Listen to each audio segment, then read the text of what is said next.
Welcome, ladies and gentlemen, to the Paranormal Portal Friday edition.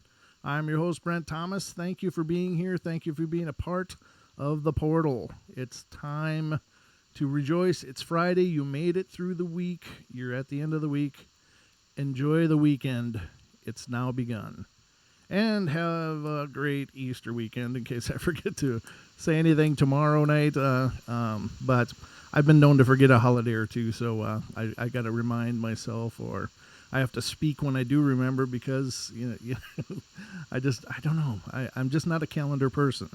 But I always remember what nights it's time to do the portal. So far, so good. Hope you all are hearing me okay out there. Just let me know in the chats if you're on tfrlive.com /chat. You can chat into the TFR chat room. Bunch of great people in there. But I'm looking for any kind of affirmation that they're hearing me okay. But I assume they are. And I hope you guys on YouTube are hearing me as well. Okay, so I'm being heard on YouTube. I got confirmation. Now, this is the Paranormal Portal, so the reason I do that at the beginning of the show, and it might seem like a real rookie move, but I can't tell you how many times something has screwed up technically, and I've sat for 2 minutes talking and nobody can hear a thing that I'm saying. So it's happened far too many times, and I just got to be sure. I got to be sure. Hey, Sarah, good to see you too, and we missed you as well. Great to see all you guys in the YouTubelive.com /paranormal portal chat room as well. And all you guys in the TFR live chat room, thank you. And thank you to all you on iHeart, TalkStream, TuneIn that are listening in. That's awesome. And I can't thank you enough for doing it. Can't thank you enough. It's a wonderful night and a great amount of listeners right now. We've got 3,200 plus listening to us on the TFR, iHeart, TuneIn chains. So thanks a bunch, guys. It means the world. So again, I hope you've had a great week. You're now on the weekend, and this is the Friday night show. And on Friday and Saturdays, of course, if you would like to call in and participate in the show, you're always welcome. The call-in number is 213-233-3998. Again, 213-233-3998. So that is the number to call in from the U.S. To talk to us if you would like to participate in the discussion or have something of your own to add or have a thought about what's being discussed. That's great. Welcome your input. If you're calling from the UK, it's 44-203-393-2871. Again, 44-203-393-2871. So we are into an amazing weekend of shows, and I'm really excited about all of them. Well, both of them. There's two of them. But both of them, I'm always excited to do the show. Don't get me wrong, ladies and gentlemen, but it's always fun to have new and interesting guests and great discussions. And I've talked to tonight's guest over email, over the phone. He called into the show, and over Skype. And I really enjoyed the conversation. I really, real easy resonance between, to hear him talk and to hear all the things he has to say. And I want to give him a proper introduction, as this is his first time on the show. So I want to read his bio for you guys so you can hear a little bit about where this gentleman comes from. So for the past 11 years, Obake Hunter, Philip Torres, has actively explored some of the most scary and spooky locations on the island of Oahu. Most recently, that work has started to expand to the neighboring islands as well. From extremely haunted mountain trails where the terrifying night marchers are greatly feared to roam, to demon-infested locations and all points in between, his quest for the story within each ghost story continues. Obake Hunter has been a private... I'm getting a screech in my ear. Obake Hunter has been a private consultant to several paranormal TV shows. Shows that came looking for what Hawaii has to offer for things both strange and terrifying. Over the past year, he has worked on several new projects, including, amongst other things, 2 groups devoted to ghosts on Facebook. You can also find him on his new YouTube channel called Ghosts of Hawaii, hosted by the Obake Hunter. There he shares ghost stories with an island flair, along with videos about haunted locations. Obake has an antique doll named Melissa, who is also haunted. And she's also part of the channel. She is, of course, extremely haunted and is not afraid to show it. When not ghosting, he lives with a gifted roommate and 2 curious cats who find Melissa to be very interesting, to say the least. And without further ado, I'd like to welcome you to the show, Mr. Philip Torres, otherwise known as the Obake Hunter. Welcome to the show. Well, thank you. I really appreciate to be here. And first off, I'd like to say happy Aloha Friday to everyone, because that's what we say here on the island of Oahu and throughout the Hawaiian chain. It's a very important day for us, as you have already expressed. And it's a day that brings in the weekend. And what a weekend. We got a holiday weekend coming up.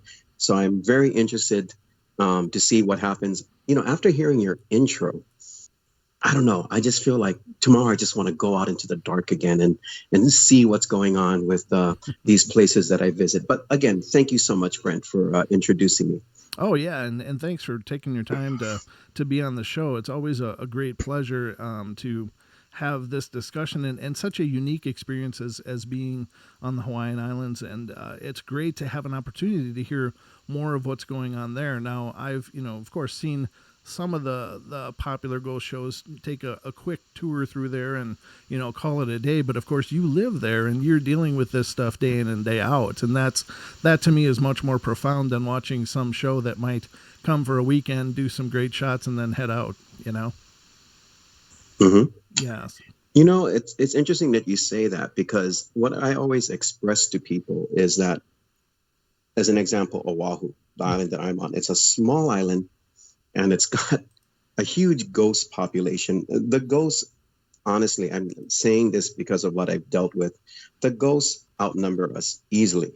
There's not a place that you go to where you won't experience something. As my sister says, where is it not haunted here? Where I live at, it's haunted. If I go down the street, it's haunted. I've seen ghosts walking down the street. And no, I do not do drugs or alcohol. This is my profession. This is what I've been involved in from the beginning. And it's because of the history of Hawaii and the way Hawaii was developed that we have so many spirits here. And some of them, to be quite frankly, are extremely terrifying. Yeah. Now, of course, I was talking to you just before the show, and I've had the pleasure of going to Hawaii a few years back, and I've also been over in Indonesia, and I have to tell you, there's something magical about the Pacific Ring of Fire for me. And I tend to be more of a nature spirit anyway, I guess. I really resonate with nature, and I find that I get very charged up out in the woods and in the wild places so much more so than in the urban environment. But there is just something absolutely magical about that energy, that natural raw energy that's emanating all around there. It's both in Indonesia and Hawaii. I was just like, wow, it felt like I was stronger, like I was just more alive than any other place I'd ever been. Yeah, I talked to a lot of people that have come from the mainland to visit Hawaii, and they always tell me the same thing, that there is something profoundly different when you come here. And even approaching the whole topic about ghosts and the paranormal, I mean, it's approached with a huge amount of both trepidation, and it's also approached with a lot of respect, a huge amount of respect. And I think that's because we have extreme differences with our kind of encounters with spirits and the different types of spirits. We also have spirits that are part of nature. We also have spirits that are considered to be demigods and gods. And so it's such a huge overlap. And then you add into all of this, and this is the interesting part. Hawaii is a melting pot. So you have everyone here, Filipino, Chinese, Hawaiian, Samoan, you name it, we have them here. And with each culture that came here, especially during the time when the plantation era took off, and people migrated over here to come and to start a new life. The immigrants that came, I should say, they brought their spirits with them. So if you look at what is called a plate lunch has like many different types of food on it. You take that same type of thinking and you put all of the different spirits on there. And that'll give you a good idea. We have Hawaiian spirits, Filipino, you name it, Chinese. We have everything here. And that only adds on to the population and the diversity of the types of spirits that you can encounter when you come for a visit, if you hook up with the right people. Yeah, yeah. But there is quite a an amazing history, and of course a very tragic history as well. With the way that it was settled, there just seems to be that way with all of the Americas. There's this displacement of the Aboriginals of any given area, and it's just like, move over, we're going to put in a parking lot, and unfortunately it doesn't seem to have abated too much, because I still hear about some of the terrible things that are still going on in Hawaii in regards to the land and how it's being developed, and the indigenous peoples are always kind of a footnote to that, other than whether or not they can perform for visitors, for travelers or whatever. Very much so. And it's an ongoing process of healing and restoration, and they kind of go hand in hand. But it's so far away, that part. It's so far away that the most important thing right now is getting everybody on the same page, and getting everybody, with the same goal, and then striving for that goal. They're getting there, but it's you have to go through a lot of pain before you feel that sense of restoration. And it's the process of dealing with pain. It's almost like with spirits. Spirits, I believe, are here because of pain for a lot of times, not all the time, but a lot of times they're held here by some kind of emotional magnet. And so it's the same type of thinking. Hawaii is a very extremely spiritual place. So I agree with you. Yeah, but it just seems to be, it is incredibly spiritual, and of course, the indigenous populations are very much in touch and in tune with that nature. The same with the First Nation peoples here in the mainland and stuff, and that's a beautiful thing.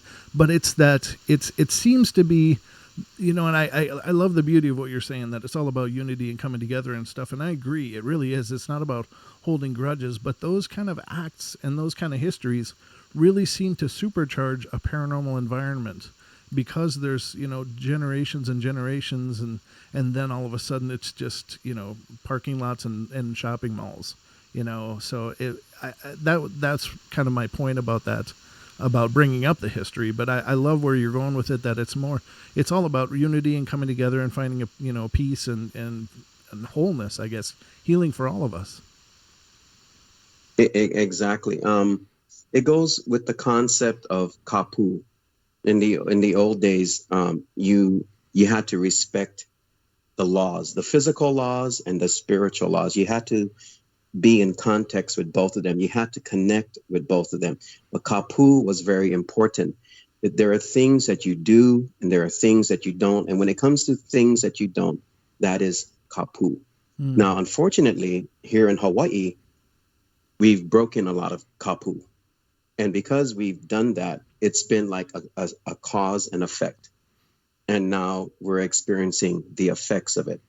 And this is why the hauntings in Hawaii seem to be on the increase. The more we go into progress, the more we go into development, then more and more people are discovering that there's something that you will encounter. And what you will encounter is huge and powerful, and sometimes deadly. I don't know if I can say that on this show, but hopefully I can use the word deadly. Absolutely. But yeah. There's the only thing I don't like much is profanity, but when it comes to facts and the stories, we of course deal with the situation of death all the time on the show. So it's just a natural part of the cycles, and it certainly is a natural part of the paranormal as well. But so where did this journey start for you, Philip? Where did it all begin? Okay, so that's what I like about telling stories. So let's all just kind of like tune into even more deeply into the topic of ghosts and everything, and are intrigued with it. And I'm going to take you folks back in time to about the year 1970. Now, I was raised at a place on the island of Oahu that was formerly called the Oahu Insane Asylum. I am not joking. That's what it was called. Wow. And it was around in the 1800s, the later part of the 1800s. And in the 1930s, all the people that were staying at that particular place were transferred over to Kaneohe. And in Kaneohe, we now have the new mental facilities to help people out with mental illness and such. But see, this is the interesting part. Although there is records of what was there, a lot of the records disappeared for some reason. Now, that would lead me to a search, and it has led me to a search looking into all of these sanitariums and such on the mainland and seeing all of the tragedy that was involved with that. And that, of course, is just overlapping with the initial tragedies that we already had in the island. So I lived there, but I was very, very young. And one night I was sleeping in bed. And I think I shared this on my YouTube channel. It was a very personal thing for me. I bare my soul sometimes. Mm-hmm. Anyway, I was laying in bed and I heard this hissing sound. And then it kind of like said my name, like, wow, like that. And I turned and I looked. This is a dark room. Mm-hmm. And I'm getting ready for school. So, of course, I'm in bed. And I look across from me and I see this shadow. And it starts to continue to say my name the way I just mentioned it. And I tell you right now, as I'm talking to you, I can feel all the hair on my arms standing up as I go right back to that moment. And I'm looking at that shadow and it's getting bigger and bigger and it's filling up the wall. And for some reason, I have this instinct, like, if I try to leave, somebody's going to grab me from under the bed. I'll get to that in a moment. But it got so overwhelming. And I'm a child. I'm trying to, process all of this. And I can't. I don't understand. I'm really, really young. And finally, I jump out of bed and I go to the door. And just before I can even touch the light switch, I feel this vice grip from my legs all the way up to my hips. Mm-hmm. And I couldn't move. And I swear to you, I screamed from somewhere inside of me I didn't know human beings had. Wow. I just didn't know what that was. And as I passed by that shadow before it did that vice grip, I felt it come off of the wall. And it was right behind me. And that's what grabbed me, literally grabbed me. And my father came in and he was talking to me. And, for a child to process guilt was another thing, too. So I'm talking about what happened to me. At the same time, okay, in the room that I'm in, there's bunk beds. I didn't mention that part. And my brothers are sleeping on the bunk bed. Mm-hmm. And I felt such profound guilt. And I'm there and I feel ashamed. I mean, this is the thing I do when I talk about the paranormal. I just try to understand the point of the victim. Mm-hmm. And I'm like, I'm ashamed and I'm scared. And I'm telling my dad what happened. And, my dad is trying to understand. He really is. Finally, he goes and he gets across and he puts it on the wall. And of course, you can't talk to dad forever. You got to go back to bed. And I'm laying in bed. That's when I knew something else was going on. Because as I lay there, I went back to that thought when I heard this about not stepping off of the bed. Because I heard what sounded like scratching right from underneath where the pillow is, going all the way down to the end of the bed. And then coming back up and doing it over and over over again. Wow. To the point, Brent, mm-hmm. where I passed out from fear. Oh, that's harsh. That's where it started. That's exactly where it started, my friend. Yeah. From that point. And so this is your baptism by fire, if you will, then, yeah, into a whole new awareness, a whole new paradigm, a whole new, I guess, understanding of reality, huh? Yeah. And, for years I couldn't shake it off. I could not, for the years that I spent living at this place, I experienced everything. One point I saw, believe it or not, I was sitting on my front porch. And this is after we got our first house blessed, living in the apartment next door. And there's these hedges on the left. So imagine these tall hedges on the left of the walkway that comes up to my porch that I'm sitting on. And I hear what sounded like a dog walking. I could hear its paws. And me, I love animals. I had so many of them back then. And I'm like, wow, there's a dog coming. And then right when I said that, imagine this. The hedges started to shake. It just started to shake. And then I was like, wow, what's going on? I actually said that out loud. And then it just came around the corner and it sat down. And I looked at it from the bottom, and it was this large dog, and I could see its legs, and my eyes just kept going up and up this dog. And I saw its chest, and it was all yellow. And then I saw its head. Years later, I talked to a friend of mine that was involved with the paranormal.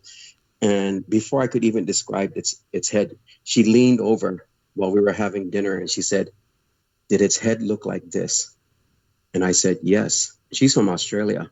Uh-huh. She goes, I know what that is. I've seen it. It had the head of a cat. Of a cat. The head of a cat. Wow. The head of a cat. Now, I've looked this up online, familiars and other types of spirits, demons, and this falls in line very much so with something like that. Now, my friend is no nonsense. Her parents were involved in the paranormal, and they were doing an Ouija board ceremony one night. I don't think you ever heard of this before, Brent, but one night when they had a gathering of people, this Ouija board, while they were doing a ceremony with it, lifted off the table, spun around in a circle, and shot off to one of the people there that was attending this and decapitated the person. Oh my God. This is just for real. What is the Ouija board made of? Do you recall hearing, or? She just told me about that, and that's what stopped her parents from doing it. But see, they were involved with demonology and everything. That's how she was able to describe the spirit. And so that totally creeped me out. I mean, absolutely. And I think that the misery of that place is what attracts other types of spirits there. It's a feeding ground. We're feeding ground. We're food to them. Sure. We're part of the feeding system.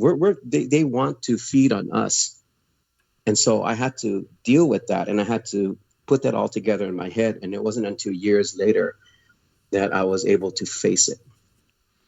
Wow, that is incredibly profound. So now, are you gifted with spiritual sight that you can see entities normally, or are you psychic in that regard?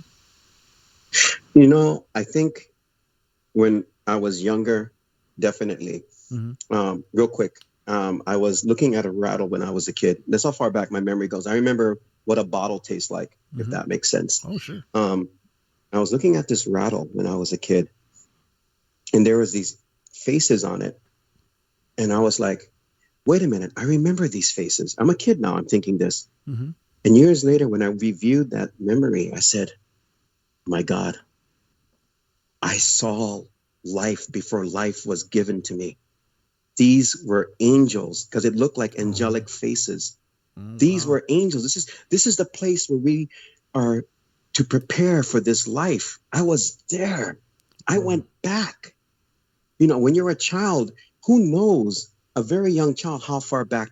We always think about what they're living like in the here and now. Do we actually think that children can reflect, can go back? Isn't that crazy? Yeah. That's crazy. That's really powerful, though, too. Actually, yeah. It doesn't surprise me about you remembering what a bottle tastes like, because actually my first memory that I have is getting my diaper changed. So, and I potty trained normally, so I wasn't like 5 years old wearing diapers or anything. So that's an early memory for you. Yeah, it is. But I remember the way my room looked, and I remember my brother would come in and steal my bottles. So yeah, it's some early memories. Yeah, and so from that point on, I mean, I feel every single child has this ability. Wow. That's why when I was interviewed on another show, someone said, "What do you do when a house is haunted?" And I said, "Well, the first thing you do is you check on your family members. How are they? Are they doing okay?" And they said, "Well, what if your child is coming up to you and saying stuff?" I said, "Then you listen to the child. You listen to what the child has to say, and you take it with a grain of salt, because that one grain of salt may mean everything." Dynamite comes in small packages. It may mean everything. The most profound thing is in that grain of salt. So listen to what your child says. Don't take it, as something as just a flight of fancy or imagination. Yes. And by all means, think of the child first. Have your place blessed. Bless the child. Bless everyone in that home. And I know we're going to talk about spiritual cleansing later. So But it's because children are sensitive. And over a period of time, I really ascribe to that train of thought Mm-hmm. that we are taught that this isn't real. And then somehow that connection is taken away from us. But with me, years later, and we can talk about that after if you like, Okay. when I started working with ghosts, Philip, it came back to me. we're going to be taking the first break of the night coming up right now. So, ladies and gentlemen, please don't go away. We'll be back with more of Haunted Hawaii and Philip Torres, the Obake Hunter, after these messages. Don't go away.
Welcome back, ladies and gentlemen, to the Paranormal Portal. I'm your host, Brent Thomas, and I hope you're having a great night. Welcome to Friday. You made it. It's over, and here we are going through the night. Great discussion, great night. I've just been having a blast just listening and relating to the experiences of our guest tonight, Mr. Philip Torres, also known as the Obake Hunter. Welcome back, Phil. Hey, good to be here. Good to be here.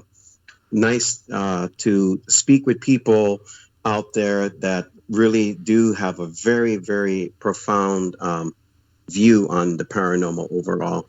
I know that you and I had a discussion about that, and it's really interesting to find that path amongst so many people, because the paranormal has actually, and I'm sure this is a redundant thing to say, but I'll express it anyway. It's just exploded. And I think it's because of a higher consciousness that we're starting to connect with based on different things. And people really want to open up to the whole subject matter. And so I'm just going to start by saying this. Thank you for letting me, the person at the bottom of the totem pole, this really small voice that is out there in the whole miasma of all of this, have a chance to express myself about things that have to do with ghosts and other things that are very strange out there.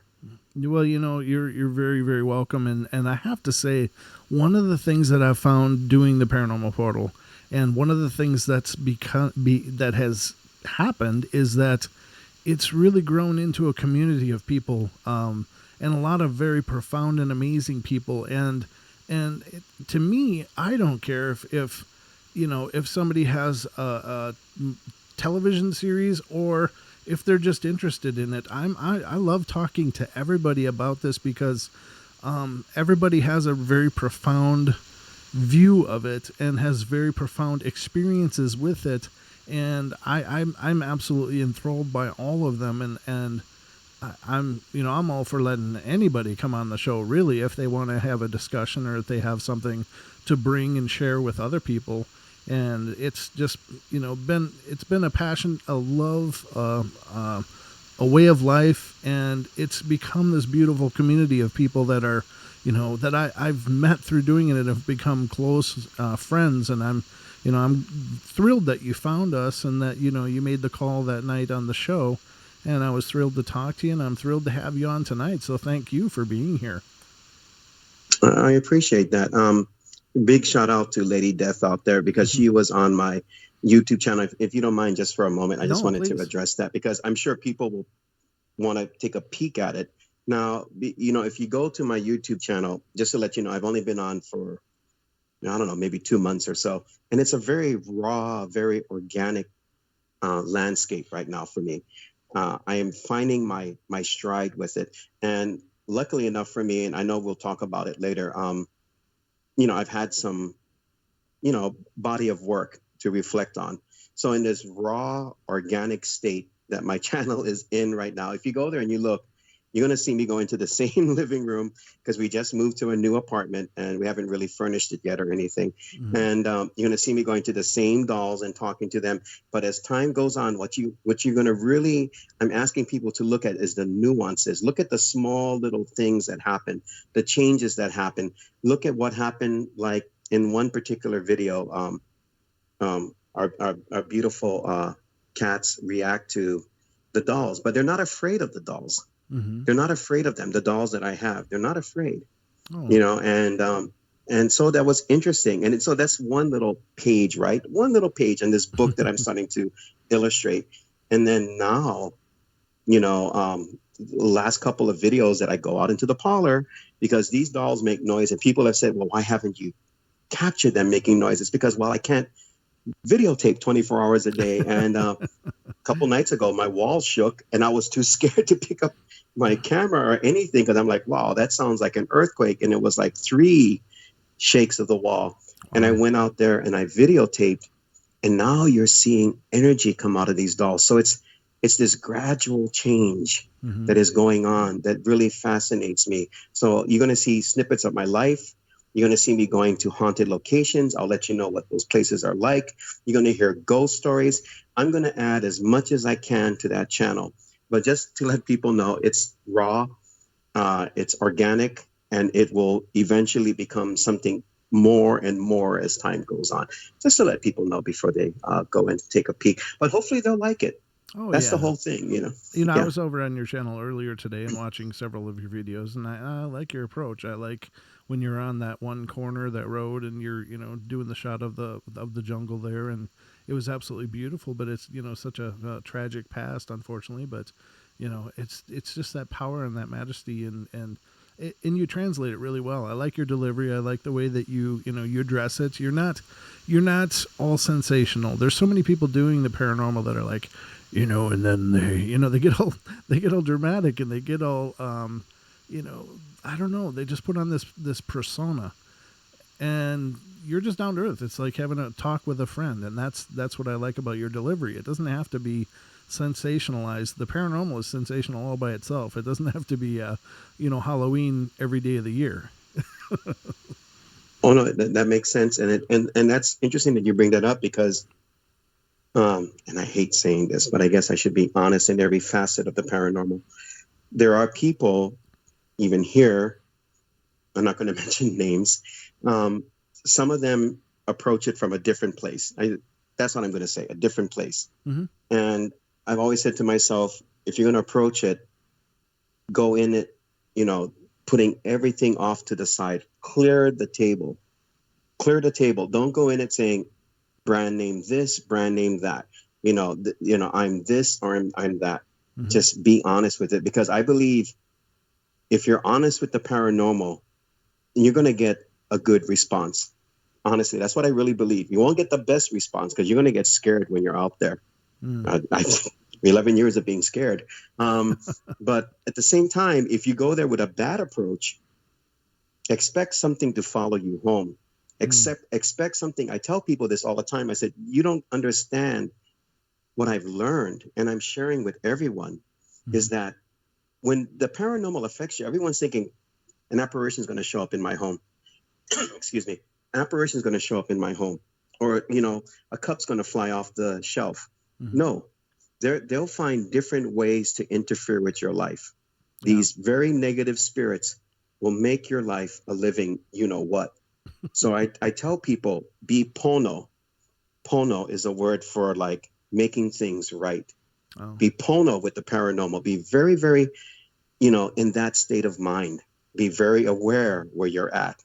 Be very aware that you will have to speak not only to something that's good, you're going to have to address the darkness. Mm-hmm. And you're going to have to be able to do that. And you're going to have to begrudgingly say, I know you're there and you're powerful. And people say, why do you address that? And I say, because they've been powerful before we were even made.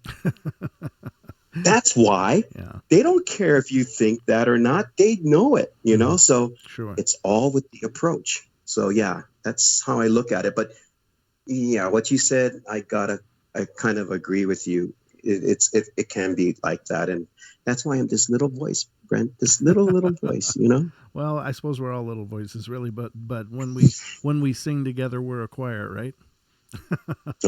Hopefully, some of the greatest hits, yeah, exactly, of life. But I've always been a believer of that as well. I've always been of the opinion that in many cases, a lot of hauntings and stuff, they were people. They were alive, and so to speak with reverence and with respect and with understanding and compassion will go a hell of a lot further than well, come over here, move this couch, move this cup. I mean, would you go to your neighbor's house and demand that they vacuum the floor right in front of you? You wouldn't do that. So why have any different approach just because they may not still have a body that we see? You know what I mean? Definitely. And that's what kind of. No offense to anyone out there. If you're a big name, please don't step on me. I just feel that what really amazes me is when you're watching a show and people are like, okay, guys, they're at the place, right? They're like this. Okay, Brent, this is what you're going to do. And Don, this is what you're going to do. And they're talking and they're like talking, but they're like, you do realize that they're there, right? Remember I told you the other night that it's like being in this theater, like in a surgical theater, and they're all watching what you're doing, and they're all looking down at you, and they're listening to what you're doing. Okay, now this is the plan. We're going to go out there and do this. Are you surprised that when your plan starts to not work, that you may have overlooked something, that they're actually listening? And another thing I just want to say this real quick, Brent, is that one thing that really bothers me. Yeah, I'm sorry. One thing that really bothers me, this really does bother me, because I take ghosts as a very personal connection to me based upon my life. When people say, if you're looking for help, give us a sign and we'll help you. And then they give you the sign.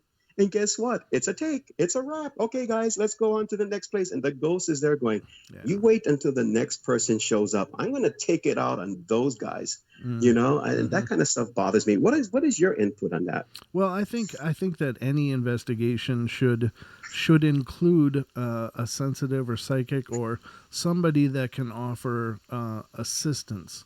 I don't think you go in there and rile them up, because, I mean, anybody that has done or is familiar with paranormal investigating knows that the worst time of a paranormal situation is after the investigation is done. The people that get to live there, in the case of a house or occupied space, the activity always ramps up afterwards. So obviously they're not really liking it. So I think having someone there, that can offer to cross or, come to an energetic place with them and offer healing or help or, whatever. I think a lot of times they're just stuck. They need to transition, or they need help to, get to the point of transition. And you should, a paranormal team should include somebody with that skill set. Excellent. I used to have someone like that. And we did do that. We did several spirit crossings. Now, I am very happy to report that each time we've done it, we were successful. As a matter of fact, one particular time, without disclosing the case, we were out at Makapu, as a place that's actually named after a spirit, and it's near these sea cliffs. And we were doing a spirit crossover, and my friend had successfully crossed the spirit over. And these are the details that stay with you, that never leave you. I was looking at the sea cliff, and right there on the rock was what looked like a tiny ball of light, almost like a reflection hitting a jewel. And it was just there, and it was sparkling. And it knew I saw, this spirit knew I saw the spirit, because it lifted up and, almost like some special effect in a movie, flew out over the ocean and then disappeared. And that's how I knew that the spirit had crossed over. It was a beautiful moment. People think that the paranormal has to be scary all the time. No, it doesn't, folks. It doesn't. No, I agree. I couldn't agree more. In fact, I think a lot of times most ghostly presences are not, they're benign, or they're kind and nice, or they're just whatever, for whatever reason they're in the space that they're in, and that doesn't mean that they hate everyone else. It just means that they're in that space for some reason. Now, I do also believe that if spirit crosses, it can still come back. It can visit. I don't believe that there's, it's either A or B. I think that when you go to B, then you get the chance whenever you want to come back to A and see how things are going. And I think that in a lot of cases, hauntings are not necessarily terrible. They're just somebody saying, I'm here, I'm here, I'm here.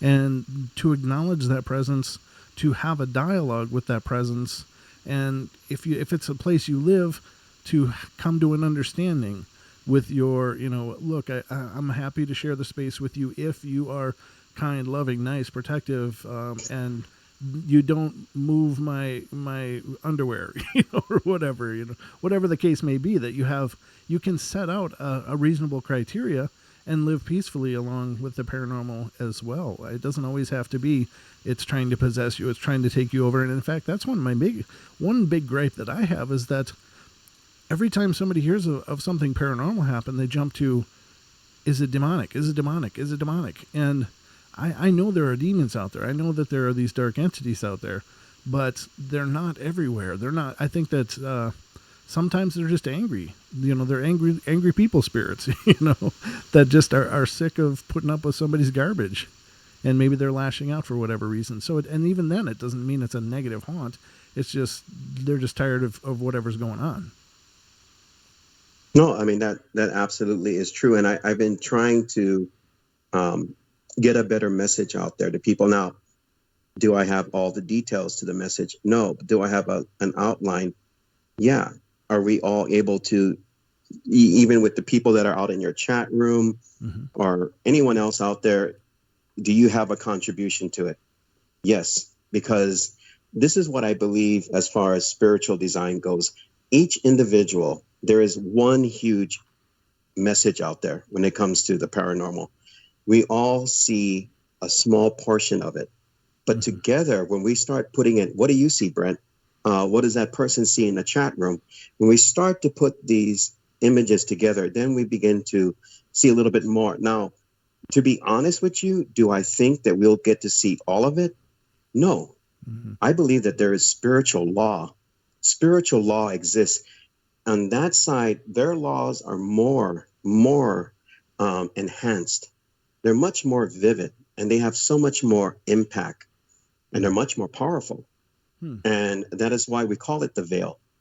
You know, like Halloween, everyone talks about, oh, that's when the veil gets pulled back.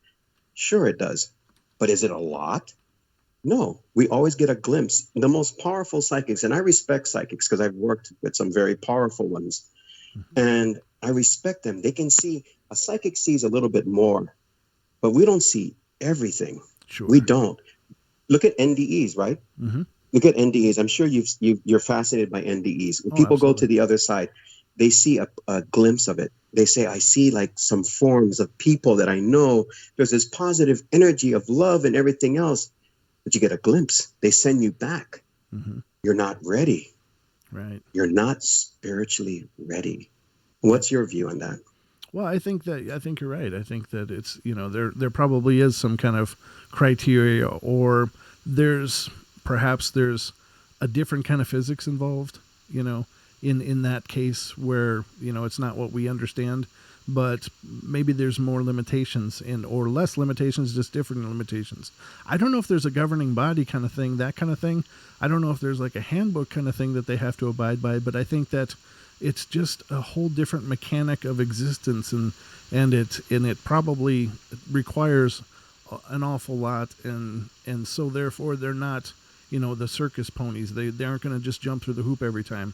Sometimes they can't move something. Sometimes they can't be present in a real vivid conscious state.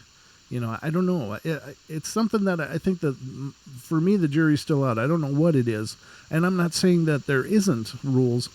It's just, for me, I don't know. I'm kind of on the fence about what it could mean, but I respect and appreciate what you're saying, and you could very well be right. I don't know. I wish I was able to say, but we have a question in the chat room for you. It says, I'm curious if the guest has experience with glowing orbs. What are what Oh, okay. and are orbs that things that can be caught? Good question. In my experience in the paranormal, at times I'm out there and I'm taking photos, of course. Definitely I have to do photos. I do videos, I do audio and everything else. And there are times when I'm taking pictures, when I see, now maybe it's me, right? Hmm. I see like this energy go into the camera. There's a prevalent belief here in Hawaii that when you photograph something, when you say it's a capture, we literally believe it's a capture. We believe that part of that spirit's energy gets caught. And I've seen it look like an orb, and it just goes right into your camera and it Oh. stays in there. And that's why when I review my photos, Hmm. if I see anything that's really negative or angry, I release it. If it wants to stay there, I'll get an impression of some type that says, I want to stay. And as far as seeing orbs, I've seen them. If you go to my, not a shameless plug, go to my Go ahead. YouTube channel and you look up Melissa and some of the videos, you'll see orbs flying around. Hmm. You'll actually see them moving around. They came at me like it was some kind of 3D movie, like, whoa, right at the camera. They're just as curious about you as Hmm. you are of them, and depending on the energy you put out, you may give off enough of the right kind of energy to create a manifestation because they'll connect with that. And it's like, you really want to know a little bit more? Well, let me show you a little bit more. Then again, you got to be careful because we don't know everything on the other side. So what if someone that's dark, that's out there, call it demon or whatever you want to, is going to respond to the same thing? See, that's where you got to be careful. You got to really, really be careful, and you'll never be able to roll the dice perfectly with spirits. You're never going to get what you want. That's just reality. But yeah, the spirits can be seen, orbs can be seen. Different color orbs, of course, mean different things.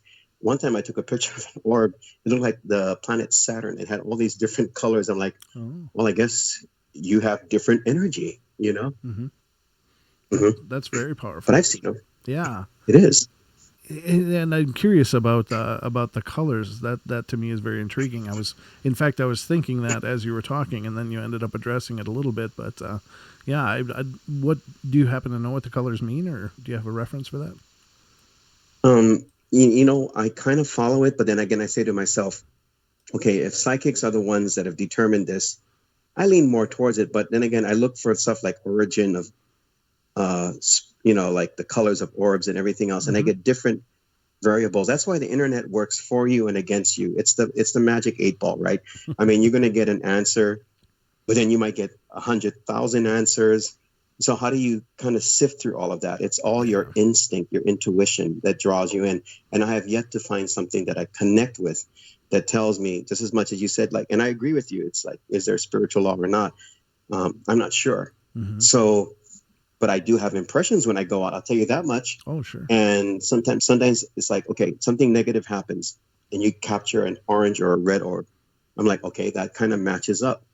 So it's as you go along, then you kind of put together things for yourself, and it's still a learning curve for me. And but different colors can mean different things. Like I've noticed that blue and green can be okay, but then again, green, I've heard different things, including it could be energy that has like an R rating or something greater than that. And I'm like, okay, so it can mean that too then. Okay, then that's interesting. But yeah, it's a learning thing. I don't know what to say about the charts. I really don't, you know, until I can find the absolute answer to that. Yeah. I just have to say jury's out as well. Well, it's the right answer, because I mean, there's one thing I've always said about the paranormal is there is no such thing as an expert. There's experts on schools of thought or theory, but the paranormal doesn't lend itself to study like, you know, that in terms of scientific study, where you have, you know, a setting that you can control with, you know, elements you can control, and you can repeat a certain action several times and, you know, derive the results to figure out if you have a scientific absolute. There's no such thing. I mean, it's like trying to capture lightning in a bottle with the paranormal. It's just like either it's there or it's not, and it'll happen when it chooses to happen. So, and, you know, a lot of people are really skeptical about, you know, photography, in that, well, why don't we have great pictures? Like, for instance, you know, of Bigfoot. And it's like, people don't, you know, walk around strapped with GoPros. And like you said, when you're talking about filming, catching Melissa doing things, it's like you can't film 24/7. And if you could, you'd never have time to review all the footage to see what you got. I mean, it just can't be done unless you had a whole team of people in real controlled settings. But yeah, I agree. And I've seen orbs with my bare eyes. Like, I see light flashes all the time and light movements and such to that effect. And but I've seen two manifested orbs right in front of me, like 3-dimensional. Right, one 8 inches from my face, 8 to 12 inches from my face, and the other down on the, you know, about 8 inches from the floor as I was walking. And both times they looked like little golden suns. I mean, they were just really spectacular, but about the diameter of a quarter.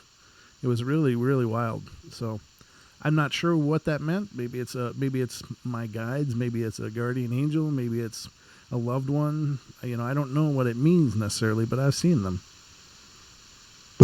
Yeah, I've seen, and it's just that I guess everything is location. Yeah. I have stuff in my house. You already know about Melissa, but when I go out, it's like, okay, here we go again. Put on the blindfolds, because you're going to have to wear them anyway, and then earn that blindfold being removed. That's what I really believe in. I mean, because it's the truth. You have to, again, come with it with everything you got. and you got to say, well, you're either going to show me something or you're not. Luckily enough for me, I know a few places here that it's consistently haunted. There's sometimes when you go out and it's like I go to a place like Morgan's Corner. You can look that up online, folks. Morgan's Corner, check it out. It's the most haunted place, not only on Oahu, but I think well known amongst the Hawaiian Islands. I go there every single time that I go there. No miss is what we call it here in Hawaii. We say no miss. Every time I go there, you're going to have an encounter. Wow. It's scary. All right. Well, we're going to head to our hour break, and the whole hour's gone by already, Phil. Can you believe it?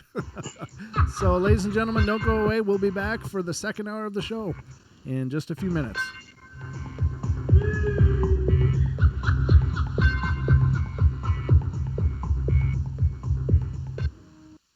Hi, everyone. It's Chris Gio here, founder.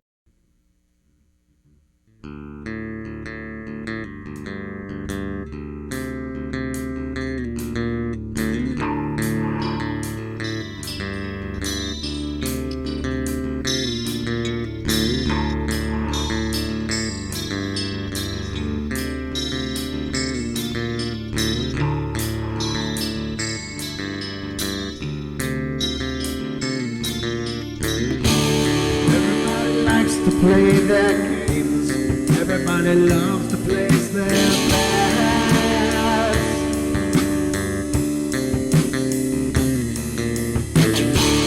They don't understand the price I paid. They don't care to comprehend.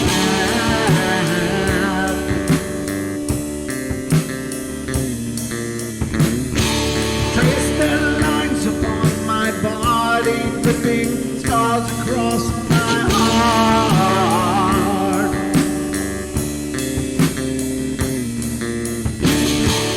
Raging anger boils inside me as their lies keep falling apart.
With my silence, I am not a stupid boy.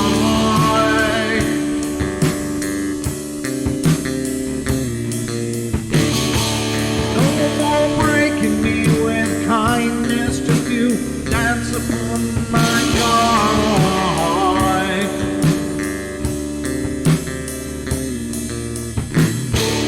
Leading me with empty promise, you're just another fucking mess.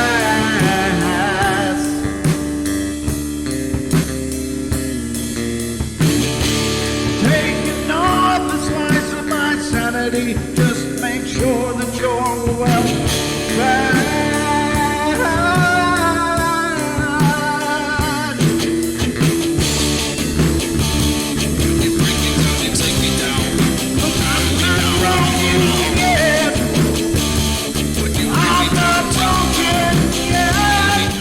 This looks extraordinarily bad. They linger in a perpetual dream state, a nightmare from which they cannot wake.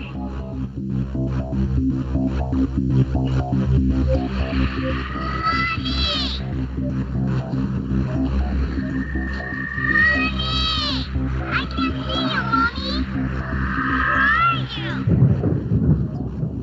I've never sensed anything like it.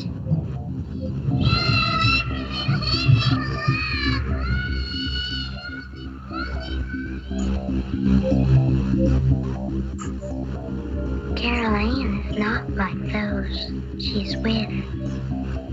They're attracted to the one thing about her that's different from themselves. Her life force is very strong. It gives off its own illumination. It is a light that implies life and memory of love and home and earthly pleasures. Something they desperately desire, but can't have anymore. Right now, she's the closest thing to that. Poltergeists are usually associated with an individual. Hauntings seem to be connected with an area. A house, usually. Poltergeist disturbances are of fairly short duration, perhaps a couple of months. Hauntings can go on for years.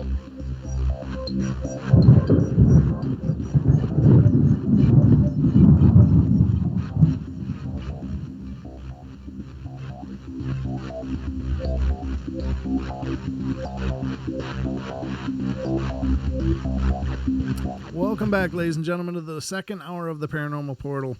Hope you guys are liking the show. I'm loving it. It's been a great discussion, a great conversation, great sharing of ideas, which is one of the things I love about doing the show, is having the opportunity to meet and have these discussions with people from all different walks of life, and I'm just loving it. So again, ladies and gentlemen, please welcome back our special guest tonight, Mr. Philip Torres, otherwise known as the Obake Hunter. Welcome, sir, to hour number 2. Oh, I've been loving it. That first hour just, it went blazing by, and looking forward to hour number 2. So, if anything, since we're talking about Hawaii, is it okay if we kind of like take any questions from you or anyone else as far as what you find curious about Hawaii, or anything that I might be able to fill in the blanks for, or anything like that to get things started? Sure. As I see them come up, of course, I will let you know what comes in from chat. But I think you had mentioned what was the term? Spirit walkers or Night marchers. Night marchers. That's the one. And now that's one I've heard referenced on a popular paranormal show that was down there. They were talking about the night marchers. And is that the procession of warriors that walks around with torches and people see them, and if you see them, you'll die? Is that correct? No, first of all, okay. I have a connection with that, what you're talking about with that show. Okay. It was a good show, mm-hmm. but it was a bit misconstrued. Oh. Number one, you'll never find anyone investigating the night marchers. You won't. I'm sorry, I got to break that bubble right now. Poof, that bubble is broken. And get rid of it, toss it to the side. No one goes investigating them. I've been out, of course, out into the mountains. There are very spiritual places here. As a matter of fact, once you go to the windward side, there is a spiritual triangle that the Hawaiians, the ancient Hawaiians have believed in, and certain people have shared with me. Not everything is just like, hey, we all know it. Everyone has a basic understanding of it. Sometimes working in the field, you meet certain people that will reveal things to you.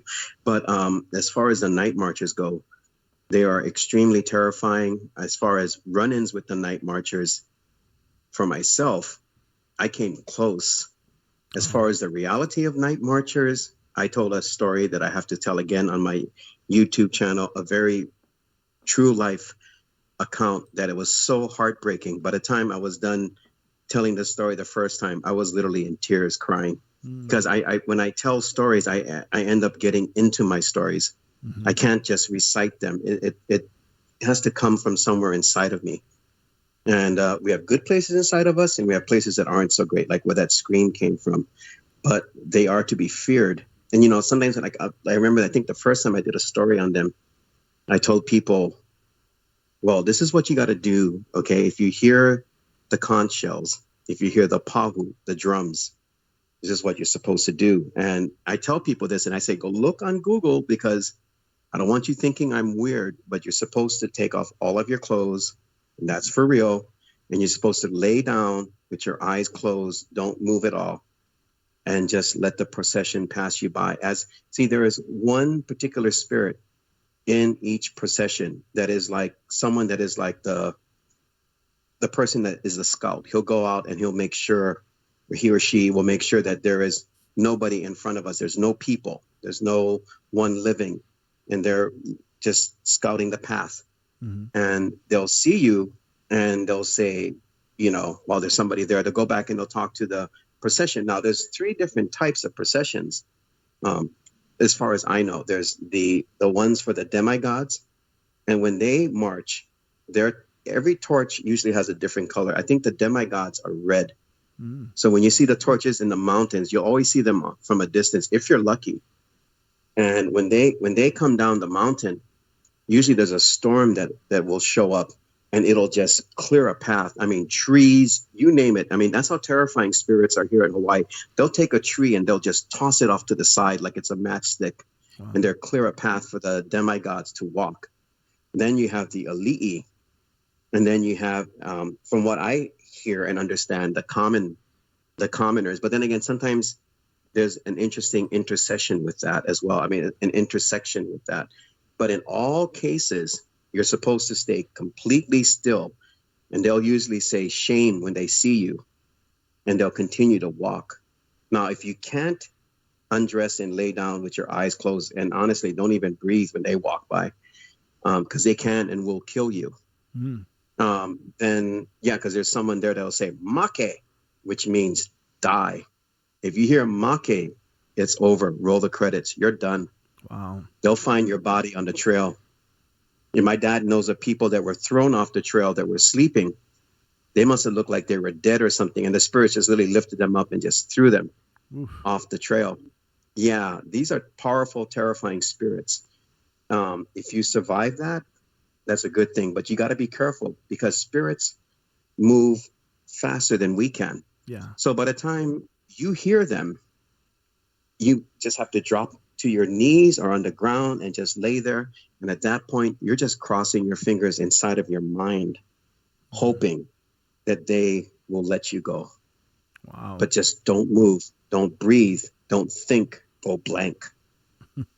That is really incredible. And it stands to reason with all of the natural energy around there. And when you're talking about, again, volcanoes and of course the natural life and vibrant plant life and water, and there's so many things generating an energy, a life force that I'm sure that could be part of it. Is that why the spirits there are so potent and powerful? Is this that there's a endless supply of energy for them to draw from? It does work along those lines. As an example, the Hawaiians and the Native Americans have something very much in common. They believe in being one with the land. Mm-hmm. They believe that the land, the aina, the land has mana. It has power. Mm-hmm. It has its own power, its own source. So people learn to respect that power. They learn to respect nature.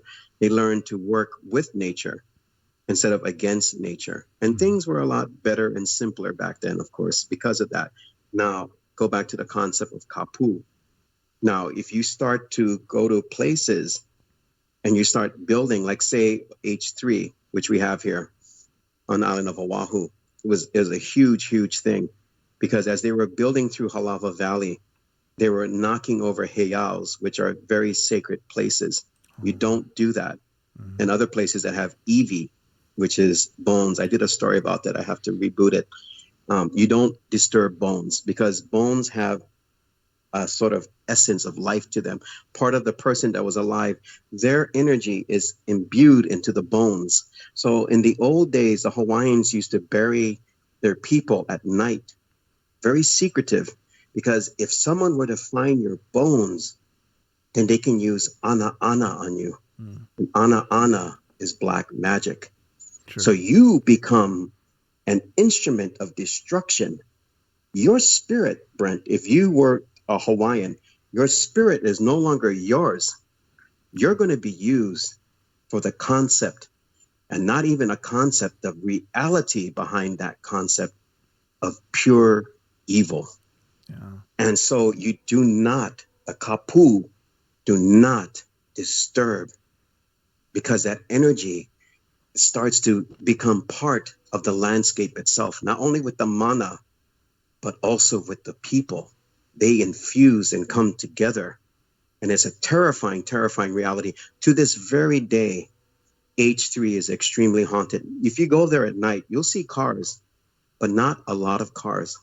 It's not because people are superstitious. It's because of what they know and what they fear. Mm-hmm. And that's why things are the way they are. Kapu, do not do what is wrong. That's really cool. And great words of advice. Again, you have to have a reverence and respect for the things that we don't understand. And we certainly don't understand, any of this to a large degree. Of course, we have, like you said, we have our impressions, we have our intuitions, we have our, at our core, we're spiritual beings, and hopefully we're manifesting that in our lives. But, again, there's a whole different reality behind the paranormal, and we're just getting peeks and glimpses of this whole other reality. So yeah, it's incredibly profound and powerful. But I wanted to touch base a little bit now. When you and I were talking, you wanted to talk about what goes into a haunting, and would you like to address that a little bit? Yeah, sure. Either you're a victim of circumstance, or you're somebody that is a person that is actually involved with the haunting itself. I'll give you a really good example of that. Okay, people don't know my background, but I'm Catholic. And in the Catholic belief system, there is something called a generational curse. Now, I know other spiritual beliefs have something very similar to that. And so with that kind of situation with the generational hauntings, usually someone in a family line did something in their lineage. They did something very, very wrong, and they invited spirits in. Now, in some situations, it's even more terrifying than that, because not only did they invite them in, but they did it intentionally. On my father's side, I have a magic user that was into Santiera, and he was to be feared. Absolutely feared. If you wanted somebody to disappear, Brent, you would call my grandfather and that person would be gone. Wow. Now, if you call in the spirit to haunt, then you are its caretaker, demon or otherwise, whoever you called in. And through the family generational line, that person will take care of that spirit and nurture that spirit, and it will be part of your life. Now, of course, generations later, let's say like it's me, and I'm like, why is my home going through all of this stuff? Well, someone in your family invited it, and somehow because you're of that bloodline, there's a connection with that as well. That's one type. The other, again, and where we live, is the concept of, are you doing things willingly? But as an example, for me, I work in the paranormal. If I go out, what I say with my friends, my constituents, is safety in, safety there, and safety when you leave. Now, can they follow you home? Can they do things? Absolutely. And there's nothing that is 100%. And then there's the people that are, unfortunate in their circumstances. And it's because of that. The person that moves into a house, as everyone has heard, it's like the basis of everything. I moved into a house. I didn't know about its history. I find out about it after the fact. And I have to deal with these set of circumstances. And, that's the other terrifying thing as well. Overall, what I find to be very, very much something that should be shared with a community of people is the fact that spirits are very organized. People may think they're random. A lot of people think there's a lot of residual stuff going on. I believe that that's possible. But I believe from what I've experienced, they're very, very organized. Usually you'll have an alpha spirit. The alpha spirit is the leader. And he's the one that kind of more or less convinces other spirits to kind of like join in to the pattern that they're creating to interfere with your life. then again, it's a whole big mystery. I mean, a mystery. But then again, it makes sense. Like, why do spirits hang out in basements? Why do they hang out in attics? Well, it's because people don't go into their freaking basements all the time, and they don't freaking go into their attics all the time. This is free reign for them, you know. This is where they set up HQ. So there's different ways of looking at it. That's a good theory. Now I've thought about that very question. It's like why the corner of the basement by the furnace, you know, or why up in this dingy attic? I mean, why not hang out in the living room where you can watch TV with everybody, or, you know, why not? So I was thinking, is it like in some of those cases, is it elementals? Are they more natural spirits that are more attuned to the vibration of the earth? And for the attic, I don't know, but I always thought, God, why the basement? Why the basement? And that's a great point that you bring up too. I mean, if they don't want to be bothered, that's probably the place to go, you know, because they'll come down and maybe change a load of laundry every once in a while, but otherwise they don't hang out. So, oh, that is so funny. Yeah. So that's talking cool. about ghosts and laughing. Yeah, well, absolutely, and that's part of the way I like to do the shows. Is like, it's a dark subject matter, so you might as well have fun with it. And, you know, I don't, without being disrespectful, of course, and I don't think we are. It's just, there's just a lot of oddities with the paranormal that they seem to defy traditional logic. But once you start looking into, you know, some perhaps a psychology like you just explained, now that's really interesting, and I'm definitely going to put that in my mind as I consider these things, because I'm always thinking about the paranormal. I'm always wondering as I'm reading and researching, why this, why that. So I really appreciate that insight and that input, because that's a great way of looking at it too. Maybe they just want to be left alone. Just leave me alone. So very good point. I appreciate that. And no, you're welcome. Yeah. Yeah. Now I do want to make sure that we give a good section of the show to Melissa, because that to me is absolutely fascinating. So you have this doll, this haunted doll, whose name is Melissa. Now, did you name her, or did she come to you named, or how did you get Melissa, first of all? Okay. There's this certain website that likes to do auctions. That's begins with an E, ends with a Y. Yeah. So I was on that site, and I was thinking to myself, see, I worked in a place that had demonic spirits, and one of the biggest problems with that, I'm just touching lightly on the base of that particular subject matter, is that there was a lot of haunted objects that were involved. This was a terrifying case. As a matter of fact, one of the most horrific things happened today on Good Friday. But anyway, so when I was going through eBay, because I buy equipment on there, you know, I'm like, okay, what am I going to get now? And I said to myself, son of a gun, it just dawned on me. They have haunted objects on here. I've seen people talk about that. Uh-huh. So I said to myself, I'm going to buy a couple of them. So I bought 1, 2, 3, 4, 5 dolls. Now, out of all the dolls that came in, one of them was haunted. And wouldn't you know, it was the smallest of the dolls. Melissa, you can hold her in your hand. You know, she's like Thumbelina, but with an attitude, you know, and she's just like, you hold her in your hand. And the first night she came into our home, she was active. I mean, I said, you know what? I have a technique for filming. I'm going to see if anything's around her. And I started filming, and I started seeing spirit energy. And then I said, you know what? I'm going to throw it to the wind. I'm going to have Melissa sleep in the basket near me, because we were in the process of moving. And one night when I was filming, I said, wait a minute. Her eyes are moving. I'm like, you know, people since that time have told me the reason why you get this is this illusion that you take it from this corner. It's like, no. See, what you don't understand is you're not seeing what I see off camera, because you can only see what you see, of course, with what I'm filming. And her eyes are moving. I mean, if I go to the left, Melissa looks to the left. If I go to the right, it goes to the right. Now, I know you have a picture that I sent you. If you go up, her eyes go all the way up, and they follow you. Oh, yeah, there's a gap underneath her eyes there, isn't it? That looks really unsettling. Yeah, because I saw your video on your YouTube page, and of course, it's like she's looking directly at it, but there isn't like that gap it's like her pupil goes all the way down to the lower eyelid in the video. But now looking at this picture, of course, I see and her eyes are not a prismatic kind of thing. It's just traditional glass eyes. Oh, yeah. Wow. It's really scary.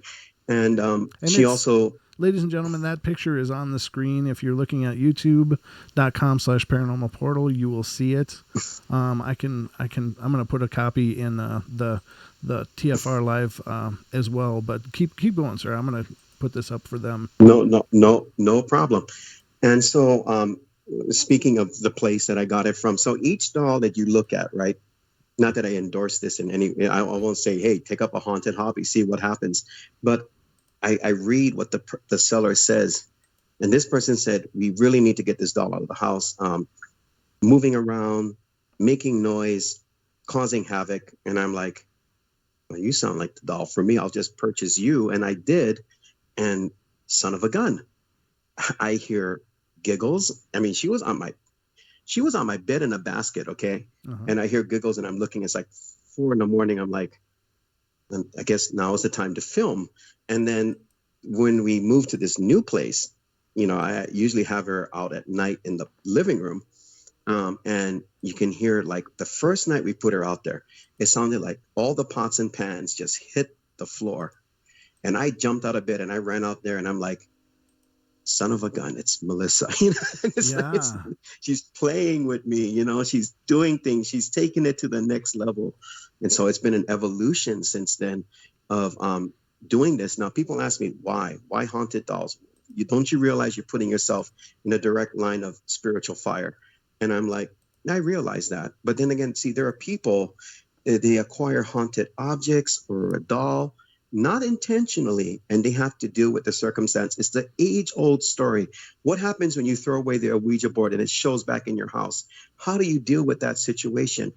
And if you're going to get spiritual help, of course, please keep in mind, if you're going to talk to a priest, and I know the person that does exorcisms here in Hawaii, and I talked to him before, and it's like, don't expect someone to be at your front door the moment you call them. You have to deal with the situation until somebody comes along. And so I try to find an answer for people. How do you exist with them? How do you find a way to calm them down until you can deal with it? Can you come to a resolution with these situations? I try to tell people this, but they still think I'm crazy. Well, now this is interesting because I've tried 3 times or 4 times now to post the image into the tfrlive.com/chat. But it won't let me do it. It won't work. It's a JPEG, and there's nothing that should be defying this, but it will not post in there. I can't. I've even recopied the picture and renamed it, but it won't work. So there you have it, ladies and gentlemen. But if you want to see the image, of course, it is on youtube.com/paranormal portal. If you get a chance, quickly stop over there and see it. Yeah, and see, Melissa's doing it again. Yeah, she's finding her own ways of communicating. She's done it before. I've been filming and she turns off my camera. See, I'm used to that because I go to like haunted places. 3 a.m. Ladies and gentlemen, you want to know the best camera real quick to bring with you? Bring one with batteries, okay? Bring one that takes 4 AAA batteries or double A's, because they'll zap your camera. They'll knock it out of commission. They'll do all kind of things. Melissa does it as well. She'll look at my camera and say lunch. And then she'll just take it out, all the energy from it. Or she'll just kind of find a way to manipulate that piece of equipment. I'm going to take it to the next level, Brent. I'm getting a trail camera. Trail cameras are amazing because they take great infrared. And with 6 to 8 batteries, you can have like up to about 8 months of filming. But you're right, though. I got to sit there and go, all right, tonight I'm on coffee because I have to watch an entire night of filming unless I put it into time lapse. So, yeah. But I'm going to try and see if I can capture more of Melissa and what she does. Yeah, apparently it's not maybe as paranormal as I thought, because I'm hearing from the chat room that JPEG doesn't work in there, which I find that odd because the JPEG is about the most common file type there is for images. So I'm going to find it. I'm actually going to send it to Don, who is listening, and see if he can get it posted. Oh, cool. Another thing, a warning about these dolls, they will attack you. Oh, yeah, I'm sure. No, they will. I several times while I've been asleep, they've attacked me. Oh, really? I mean, she's attacked me. I was thinking maybe it was some of the other dolls because one of them scratched me. Uh-huh. I don't know if it was Melissa. It might have been Melissa. I was praying for my group one night, and I felt this burn, and I pulled back my shirt, and on my shoulder was this long, ugly scratch. And I'm like, so you don't like prayer? Okay, I got that part, but I know they attack. They've done it physically. They've done it on the psychic level. They've attacked me. And basically you feel like you're being tossed around and beat up, and you wake up and you're just totally disoriented. Wow. It goes along the lines with being careful with these type of dolls and stuff. Yeah, it's a whole kind of different deal to invite them into your house, but my hat's off to you for it. But we're going to take the last break of the night, actually. We're down to the last half hour, so we better get through your pictures after we come back from the break. So, ladies and gentlemen, don't go away. We're going to do another break quick, and we'll be back for the last half hour of the show with the Obake Hunter here on the Paranormal Portal.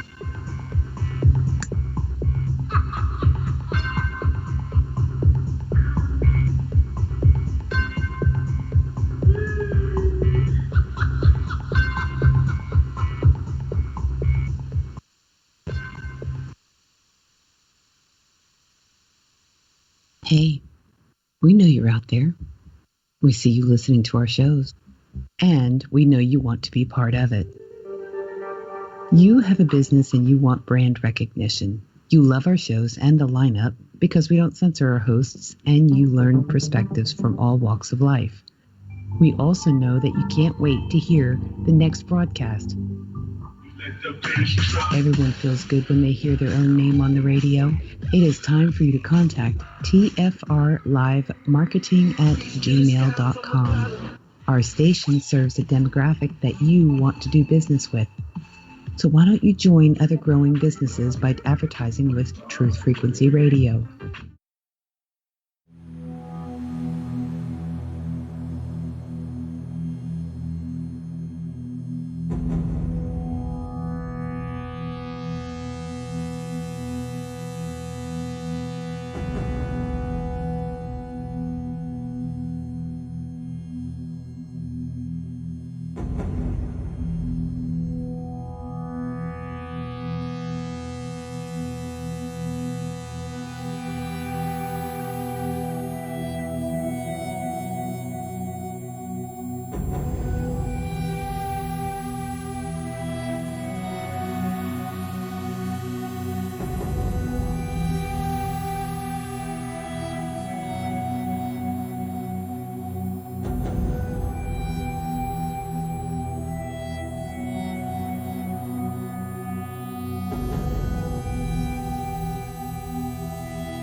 welcome back, ladies and gentlemen. We are now on the last half hour of our show tonight, and it's gone so fast.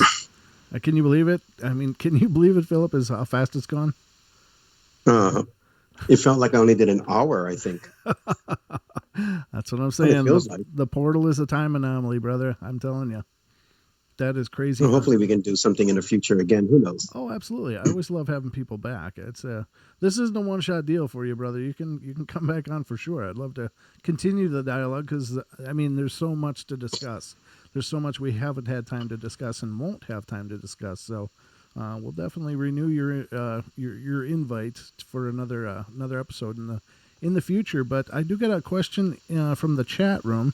This comes from Nolan Nishida. He says, "Hey Brent, I just wanted to ask Obake if he feels all the islands has the same amount of paranormal energy, and if he is planning to take Melissa to the outer islands with him." First of all, Nolan Nishida is from Maui Paranormal Adventures, and I will be going to Maui hopefully in June, and we're going to be hitting some places, and Melissa is going to be my little carry-on, the smallest carry-on in the world, and she will be going with me to the outer islands. It's a good question.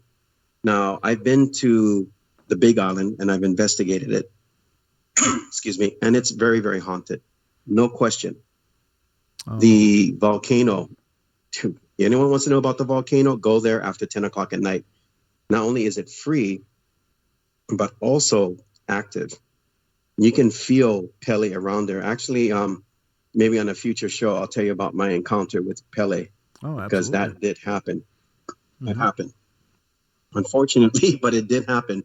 And I wasn't looking. This is before I got into the paranormal. But do I believe all the islands? I mean, I think each island has its own history, and that history translates into the type of haunting that happens. But as far as the level, the energy that is involved with that kind of haunting, it is absolutely, it's a 10.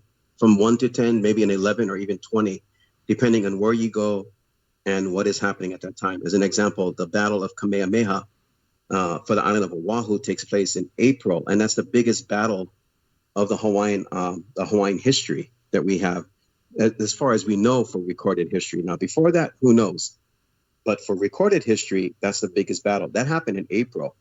If you go to a place like Judd Trail where time bends and twists, and it actually has portals, I've been down there and I've been lost.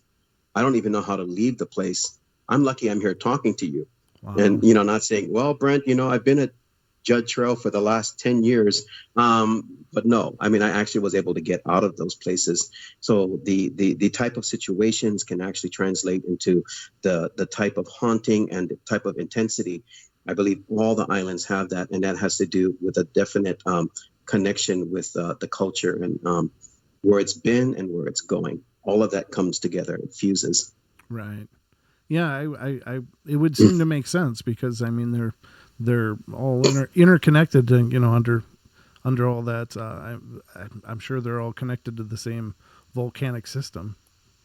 So that energy would correlate to that. I don't know. I'm just guessing, I guess, but that's really cool. And thank you for answering that. And thank you, Nolan, for the question. I appreciate it.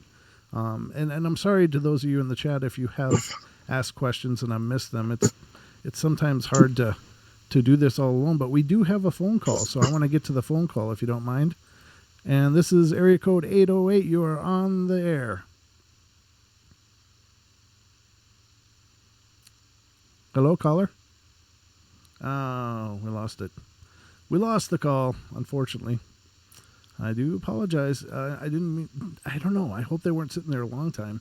It's on these Friday night shows, it's tough to juggle everything and handle it all. But so that's why I'm spoiled on Wednesday and Saturdays when Don's with me. He helps me handle the load and keeps an eye on things. So, but I do want to look at these pictures that you sent. And first of all, the title picture that you sent me that says Obake Hunter on it. What is that image showing? You explained it to me on the phone or just prior to the show, and I thought that was absolutely profound. Yes, that was Judd Trail.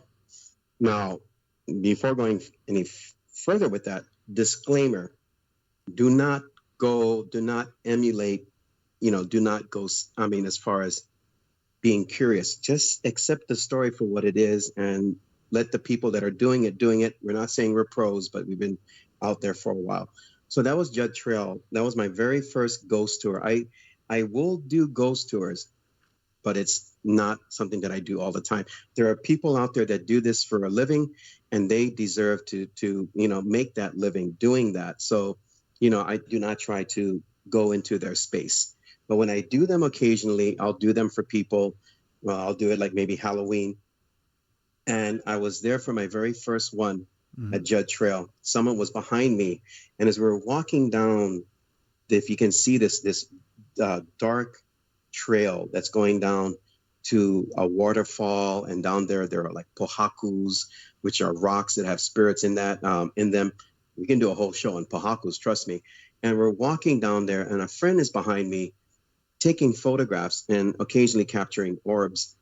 And in one photo of me, and that's me in that photo, I'm looking down, there is this what looks like a lightning bolt. And it's also from my YouTube channel. So if people want to go ahead and look at that picture, you can go and look at it there. It's a lightning bolt or something, some kind of energy going either into my head or coming out of my head. Now, I've shown that to a lot of people, and I said, can you debunk this? Can you honestly debunk this? And I hate to say it, but when you're involved with paranormal groups, everyone's a photo, not everyone, but there's a lot of people that are photo experts. Yeah. So they're going to say, well, it's because of this. And I'm like, okay, well, can you replicate it? That's what I have to say. But that was at a place that night, there was a lot of activity. I took another photo that I didn't send you where there was nothing but shadow energy. That's a whole show in itself too, shadow energy. And it was just covering the entire group of people. And it was scary because all you could see is like one leg coming out of that shadow. And it was just like covering everybody up. That's how powerful the spirits were there. But that's something that I'm trying to figure out. Is that a connection? Is it showing me that it's showing me some kind of answer in that? And, I still have to look at that picture and ponder to this day, because the more I look at it, the more different things come to me. But that was taken at a ghost tour, my very first one. Wow. Yeah, it's really a spectacular shot. And I know what you mean, because, everybody wants to debunk everything. And I think that's not necessarily a bad thing. I think that's fine. But, if you were there and you understand the circumstances and can, speak honestly about what happened, then, I'm willing to go along with it. That's awesome. Thank you. And there's an image here of a woman turning to the side, and you see a lot of things going on over her shoulder there. She has dark hair. If you look carefully, if it's the right picture I'm thinking about, excuse me, if you look at that photo right past the shoulder, you're going to see a face right there. Oh, sure. People have seen it, and they look at that. They say it's like a zombie or some kind of evil spirit. That was taken at a tree that had a very tragic history behind it. It had to do with someone taking their life. And we were there one night. This is back in the days of ghost radar. And so we were playing with that, and then words started to pop up. And the words actually, we were right next to that tree, and it had to do with what happened with that suicide. So before leaving, my friend stood there, and I said, okay, I'm going to count to 5. If that's you that was trying to communicate, please show yourself. So at the part where I said 5, I took a photo, and that's what came out. Now, that's not a special camera. I'm going to tell people right now, people out there that are listening, let me share something with you. You want to know what's a good camera? Don't go getting the full spectrum all the time. Don't get an IR. Get yourself a Nikon L20. You can get them for about $50 online right now. And buy one of those. That was taken with a basic point and shoot camera. And that's what came out in that photo. Now, you can see that face. Did you crank the contrast at all on this, or is this actually the image as it was recorded? That one was slightly. I just kind of like brought out the details in the back, but so slightly that, okay, it barely is worth mentioning. But it was only, even the original photo, which I have on my Facebook, people have commented and they can see it clear as day. I wanted to make sure that when it was on your show, case people are wondering, it's like right there. If you look, you'll see it. He's just looking directly. You can tell it's a male, and it's looking directly at the camera. Yeah, and I did zoom it in and stuff. That's a great image. Now we got another caller, so let's get to the other call here. This is D. Swiger. You're on the air. Hey, brother, how you doing? Hi, I'm good. How are you? I've been listening to the last part of this. I didn't get to the first hour, but you know who this is. Oh, sure. I knew it was you, D. Okay. I was just saying, you know, as a person whose job it is to get rid of these cursed things and other stuff like that, and generational curses and stuff like that, all of this is very interesting. I've got to ask, and it reminds me of New Orleans. It seems like there are certain places where this kind of stuff is just monumentally more prominent than other places. And I was wondering if you've got any theories about why that is, like why this would be more prominent in Hawaii, for instance. I have a theory that it may have something to do with the conductive nature of the water or something like that, but and a few other things. But just like to hear your thoughts on that, on why it would be that way. First of all, good question. It seems to me like I actually have a doll from New Orleans, and I'm still kind of waiting for it to, the doll, her, to do something. When it comes to haunted dolls, as an example, sometimes it's a wait and see. The spirit has to acclimate to your home, to your energy, and it'll kind of decide, should I do anything or not? Now, with my New Orleans doll, talk about taking a big risk. It was supposed to be a possessed doll. And I said, okay, well, let me just kind of like talk to the seller and find out what's going on. Basically, all I could get was that the doll had to leave. The doll had to leave. And as a matter of fact, as soon as I purchased it, even though it didn't have... That sounds like a possessed doll for sure, yeah. Yeah, and even though it didn't have like shipping or anything, they sent that doll to me so lickety split. I'm like, my God, did they pay for shipping? I didn't pay for shipping. And the doll just showed up at my house. And I'm like, okay. And by the way, it was so crazy. And by the way, just to touch bases with Brent real quick, my roommate, who's very gifted and a powerful psychic, she says the dolls talk to her. So that's how Melissa got her name. That doll got a name too, named Marie. I think what it comes down to is each particular place, again, has a spiritual landscape. And we have to look and understand that landscape. Yeah. New Orleans is so steeped into voodoo and other things that we have to kind of like say, well, can we draw a conclusion with the voodoo? But then again, you're right. There are other things. There are elemental energies and everything else. There are vortexes and ley lines and so many things to throw into the picture. So I would love to hear, if you don't mind, in a nutshell, what you think is going on with these situations. Well, I know that dolls were originally used to store spirits. That was one of the reasons why dolls were first made. And so there are quite a lot of them around. And this may be why, the Chucky films come up and so on and so forth. And some of us are actually wigged out by these things. But, and the whole doll, the whole New Orleans thing about the voodoo doll and everything. But yeah, you're right. There are elementals involved. There are, I find that there are, what shall I say, atmospheric and land conditions, what's happened on the land, what has, what kind of people were living on it. Man, I've had to clear some cursed land.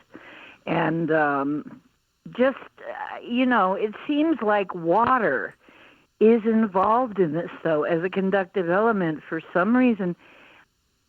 Almost always in places it has something to do with like swampy, watery areas seem to retain this stuff, these energies better. And of course, in the Native American tradition, we believe that water is one of the elements that has memory as well as earth. so you get earth and water together, they have a tendency to retain better than, say, fire and air. So I kind of think that has something to do with it.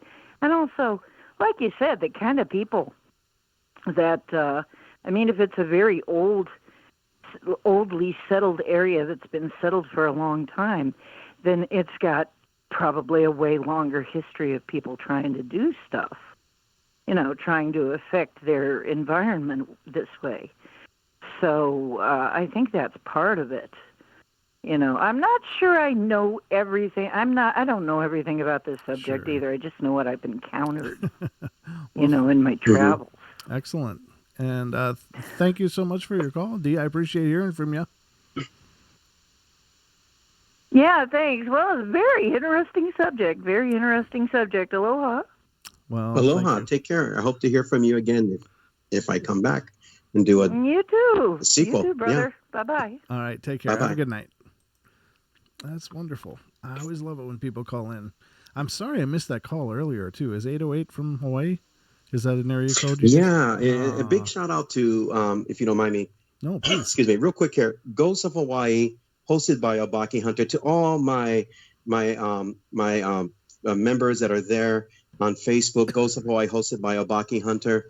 Aloha. Thank you for tuning in. Please support this channel. From my second group, Melissa, the Haunted Doll, and Other Scary Things. Aloha to all of you. Nolan Nishida over there at Maui Paranormal Adventures. Aloha to you, my friend. I look forward to going on paranormal adventures with you.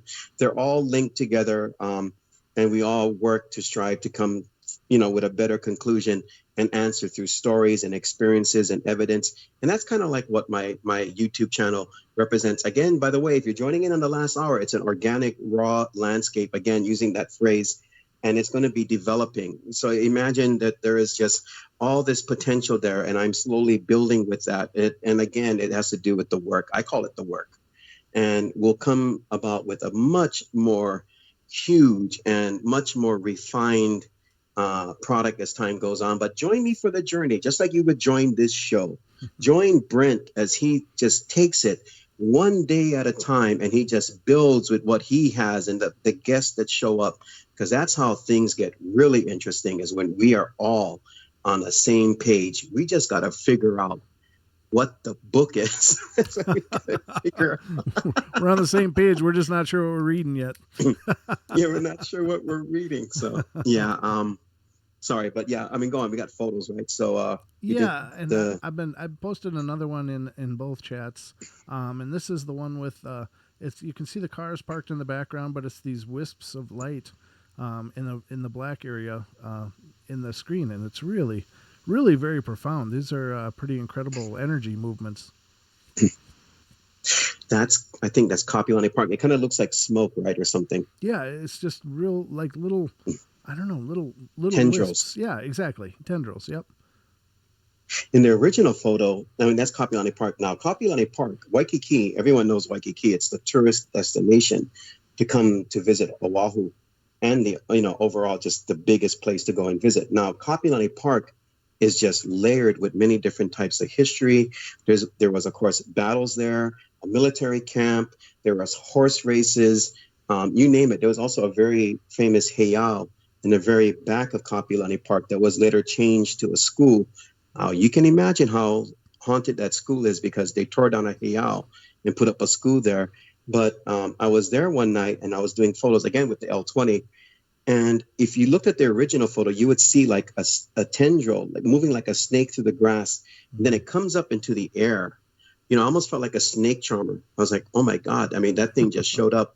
And it also got personal with me, because I was running a word generator, and as we were leaving, it said, "You're fat." And I'm like, well, that wasn't very nice for you to, did you say that, Mr. Tendril? Did you say I'm fat? But it was funny. The spirit world has a sense of humor. But that was at Kapiolani Park. Yeah. That's really cool. That's a great picture. Let's see what's next here that we have. I'm trying to get my thing to come up. It's being problematic right now. I don't know what it is about this show, but it's always something. Let's see. Well, actually, I do know what it is, but now this is the real dark one that just shows like looks like a red ghostly face. Oh God, that was taken at a ghost tour. I wasn't doing it. I was there to. Sometimes people will ask me to be a guest. Like near Halloween, I do that. I will be guest for ghost tours, and I was there and I was taking a picture. This is in downtown Honolulu, and this is at a place where there's like restless spirits over there. And I took a photo while he was talking. The tour guide was talking about this particular type of spirits that wander around. And I just snapped a photo. When I looked at it, I'm like, wait a minute, what is that thing that is above, the trees? And that's the thing that I always tell people. If you're going to take pictures, if you go to like a landmark like Waverly or any place you're going to, I don't know if people have mentioned this before about spirit photography, always blow up your pictures. Just like Brent said, blow them up, look for details. And I did that, and I saw this face right above everyone. If you look at that face, you can see the eyes, and like they say, the eyes are the window of the soul. But what is it when a soul has eyes? What are you seeing? Because that's already the soul. That's how my mind works. It's just like, wow, what is that? But you can see a lot of emotion in those eyes. It looks like torment. Yeah, and that's why I feel really does. It's good to do something good with them. Yeah, spirits. absolutely. Try to pray for them. Okay, now this is the one that has the red circle. It's a girl. She looks like she's blown out by the flash, but behind her, there's a red circled figure over her shoulder. That's a menehune. That's a menehune. Okay. That's a menehune. Wow. Anyone that was wondering about menehunes, what they look like, that's a menehune. And we were coming down from a place. I did a story called Ho'okupu. Ho'okupu is leaving a peace offering for spirits, and we had left one that night. And as we were walking down, I turned around, and I didn't mean to, but I just felt like there was something in the dark. My intuitiveness was kicking in, and I flashed a photo. And bam, when I looked at it, I said, what is that? And I looked at it again. I said, my God, it's a menehune. It's one of the little people. Yeah. They're like our fairies here. Right, right. And that's funny because in the TFR live chat room is a gentleman by the name of Ian, and he's from the Isle of Man, and we did a show a long time ago with him on it, and he would talk about the Fae folk quite a bit, and so it's neat to see this is another incarnation of that across the globe. Mm-hmm. On Kauai, there's a fish pond. It's a huge fish pond, and they built that. They are very, very they're constructive. Huh? They're always building. They're restless. They're always making things. Wow. And so they even travel from one island to the next, and they travel right around this time of the year. Actually, they'll actually go from one island to the next island to the next island to the next island, always doing things, never ever stopping. And for some reason, they followed us. I don't know if it was because of the Ho'okupu, but the weird thing is, and I'm going to be doing a story about it, is right when I stepped out of that place, something happened. So I'm going to save it for the story that I'm going to do called Ho'okupu. Okay. And it had to do with that. That's awesome. And then there's another image, and this is the ghostly hand. Oh my God. That was up at the Pali Lookout. Remember the battle I told you about? Mm-hmm. The battle of Nu'uanu with Kamehameha and the forces of Oahu. We were there one night, and I was taking some photos, and that place has a lot of strange things that happen over there. I mean, I have a story called Three Owls where we ran into the Ao Makua. The Ao Makua is the spirit guardians, and they are very prevalent in Hawaii. There's many different types. I'm not Hawaiian, but for some reason, my affinity is with the owl. So if people go to my Facebook page, if you check out my front page, you're going to see an owl there. And so a lot of weird things happen up there, very profound things. No disrespect at all.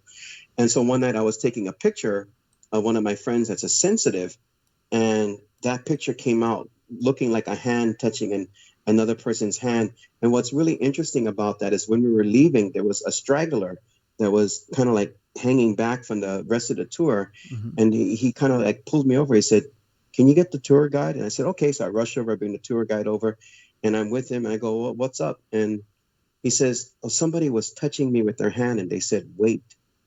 And so I look at that photo, and I'm like, were you trying to say wait? Is that what you were trying to say? Because that is amazing, because that guy had a hand touch him. and it said wait. Well, And it looks like it's trying to get your attention. Absolutely amazing, brother. But we are down to under a minute left of the show. Please tell everybody where they can find you really quickly, if you don't mind.